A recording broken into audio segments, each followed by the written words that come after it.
This morning, we're going to show what it looks like to set up a mortgage precedent from scratch in Prolegis. Certainly, if you have any questions, feel free to reach out to us, but I'm going to get right to it.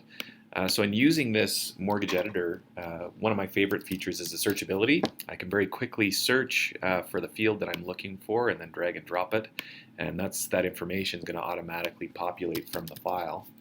I can very quickly kind of move through, add my municipal address, my lender name.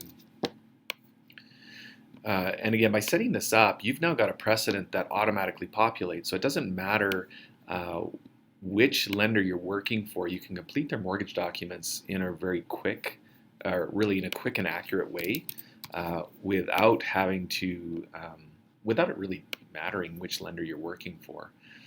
When you've got something that doesn't quite fit where you want it to go, you've got a couple options. So you can change the size and the shape. The other thing to be aware of is that the spacing actually tightens up when you actually produce a document. So you can make the box a bit better. If you need to adjust it afterwards, you certainly can. So we're going to have the fee simple here. All right. Now, when you're dealing with numbers, you have a few options. So we're looking for the mortgage amount here. You can actually, so you've got just the number without the $ and the thousand separators, so you can just add those separators in, and you can add the $ as well, so you've got that all set up. And in these forms where you've got duplicates, instead of having to create that entry twice, you just you just add the field. With the interest rates here, I'm actually going to show a bit about how it works when you've got a variable interest rate and how you can set up now conditions. So I'm going to put this as a percentage, and I'm going to set a condition that this only shows up when it's a fixed interest rate. That way, I can also go down then, and I'm just going to go, just take a quick look here. So I also want to have my prime minus 2.4. If it's a variable rate, I'm just going to put it right over the top, and I'm going to have that as a condition where it only shows up if it is not a fixed interest rate. So now I've got this set up so it works the way that I'd want it to. So we're going to get our calculation period semi-annually, not in advance. We'll just stick that right where we want it to go.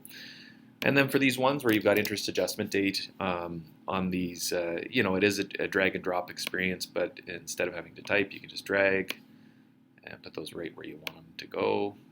You can obviously be quite accurate about where in the field, and once you've done it once, the system is going to remember that you've done it, and now you've got your template anytime you upload this document. Anytime you upload this document, it's going to automatically fill in that information. All right, I'm just going to go over here, put that there. Okay, and we're going to go first. And I don't know how often it's happened to you, but you have these slight adjustments on these types of mortgages, and now you're back into Adobe Reader, or if you're doing it some other ways, it's a bit of a problem where you've now got to go back and actually manually change these. And so setting up this way just really kind of cleans up that effort for you.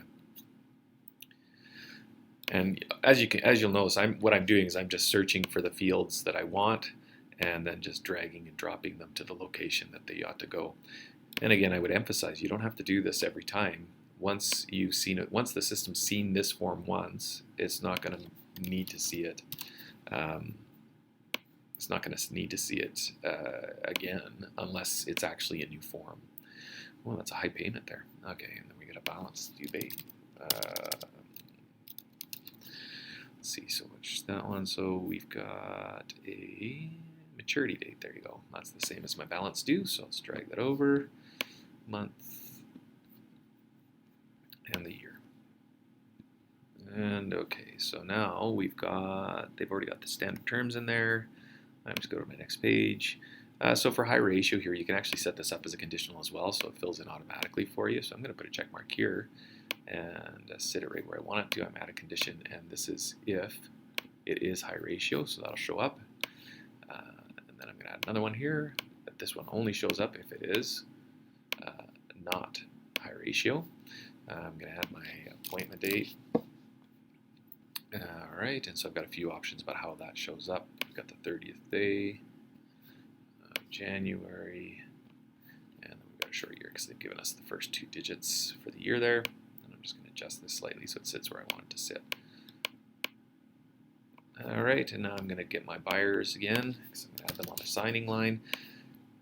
And the other thing, so when you're adding buyers, if you add two and it turns out in your next file that you've only got one, the system's going to recognize that that'll be a missing field when you open that file, and you don't need to worry about that. It's automatically going to leave out any fields that are missing. I'm just going to fill out my dower information now. So I'm going to add the spouse name, and then I'm going to add my buyer name. Now in this case, this is assuming that we've only got one buyer, so I'm only going to take buyer number 1 and place it in there.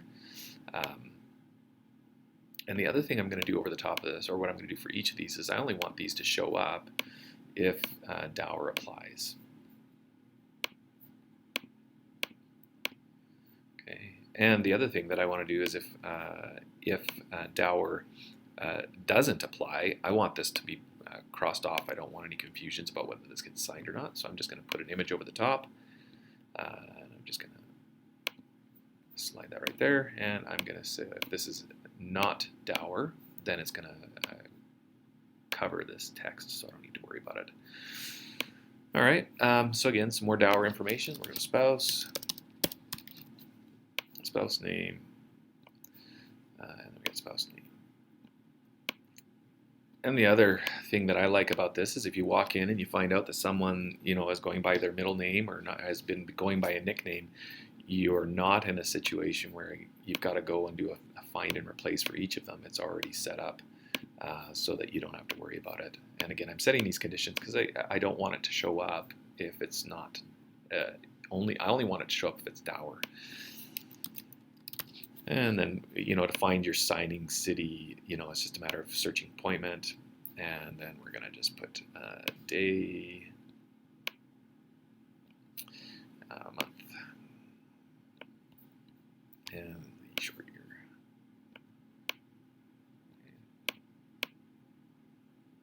And again, I want to put I'm gonna just go. I only want those to show up if the dower is yes. So I'm gonna set that all up. And I am taking a bit more time on this one because I want it to work for every deal going forward. I could just, specifically add what related to this file, but since this is one I've got to do it for, why not get it all done the way that we'd like it done? So I'm going to add these into that dower affidavit as well, since I've already got that open. All right, and then here we've got, this is going to be buyer number 1 because here the buyer is saying that dower does not apply in these circumstances for one of several reasons. Okay, there we go, and then we need the appointment again. So I'm going to pull everything I needed to. Calgary, Alberta. And again, I'm going to make these all conditional so that if it's not dower, it doesn't show up.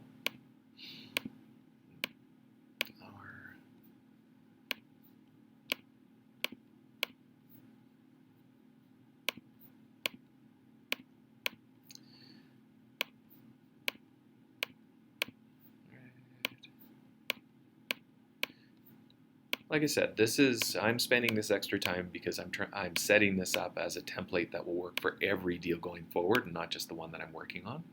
You always have the option to just do what you need to do, especially if you're in a rush trying to, the crunch you get the file done.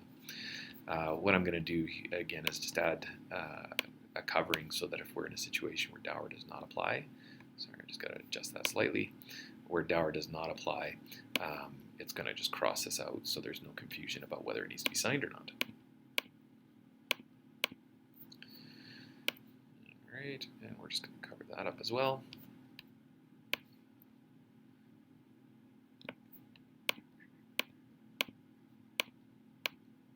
Okay, so last bit here is the affidavit of execution, so I can search for my witness. I'm going to have my witness name, and this will update depending on who you add to the file.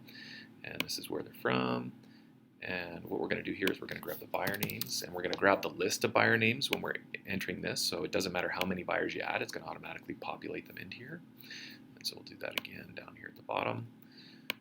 And then we're just going to go look at our appointment. So it's assigned at Calgary in the province of Alberta. And Calgary, province of Alberta.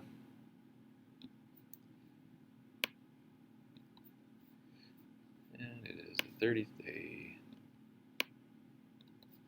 of January. And it is 2021. Okay, so that was setting up a mortgage. Hope that was helpful to you. Certainly let me know if you've got any questions. Thanks so much. Have a great morning, or afternoon, or evening, depending on when you're watching this. All right, thanks.